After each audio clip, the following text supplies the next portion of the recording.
2-in-1 din mi, makakapaglabat, makakapag-dryer in single tub. Dalawang color yung ating available.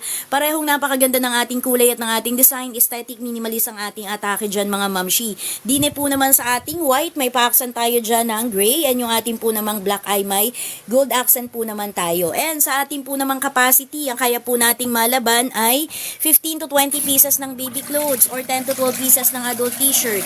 Carry bells din po makapaglaban ng apat na maong na pantalon sa isang salangan or 30 pieces ng ating undergarments. Sa batawal po naman ay 4 hanggang 5 piraso. Ang kurtina, kumot, bedsheet, yes, kayang-kaya din po natin yung malaban sa ating 7 kilograms. Pagdating po naman sa ating timer, tayo po ay may maximum ng 10 minutes kapag tayo po ay magwawash or magbabanlaw.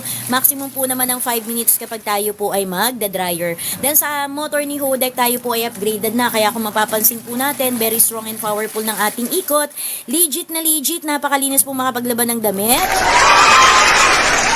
Ayan, hindi lamang po pawis ang ating natatanggal. Even yung mga dumi, mancha, libag at baktol ng ating mga damit ni garantisado yan.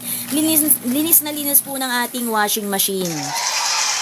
And bukod po naman sa ating strong motor, tayo din po ay may pa-antibacteria. Meron tayo dyan pa blue light sterilization me. Yan po naman ay nakakapag-eliminate po ng germs and ng bacteria even without using of hot water. Kumbaga yan po ay nakakapag-sanitize, sterilize na po ng ating mga damit. And ang blue light din po ay nakakapag-eliminate po ng odor. Nakakatulong makapagtanggal. Ay, wait lang po. Pwede naman pong ulit-ulitin ang dryer. Ano po? Yes, pwede po. Kahit 100 times a day pa po, pwede natin. Unlimited po.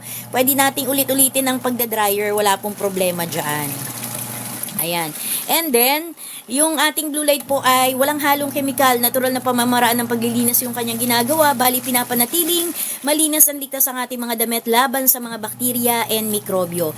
And lastly, ito po ay may added layer of protection para maiwasan po natin yung pagkalat po ng sakit or ng infection. Yan po naman ay goods na goods, lalong-lalo na po sa mga nagtatrabaho sa hospital or sa may baby, gawa ng ang blue light po natin ay 99.97% na effective.